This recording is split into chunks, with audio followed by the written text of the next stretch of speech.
खाना पीना साथ है, मरना जीना साथ है, खाना पीना साथ है, मरना जीना साथ है, सारी जिंदगी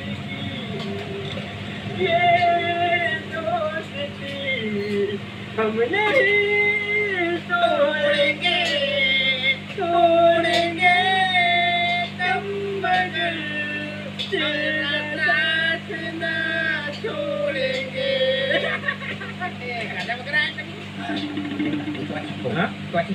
ખરેખર આ વરો બદલાણો ને તો આખી દુનિયા બદલાઈ ગઈ. પણ એક મારો ભાઈ બનશે એ જૂના વરામાં ભિખારી હતો અને નવા વરામાં ભિખારી ગયો. 2025 માં મારો ભાઈ 1 કરોડપતિ હતો અને હાલે કરોડપતિ છે. આ એનો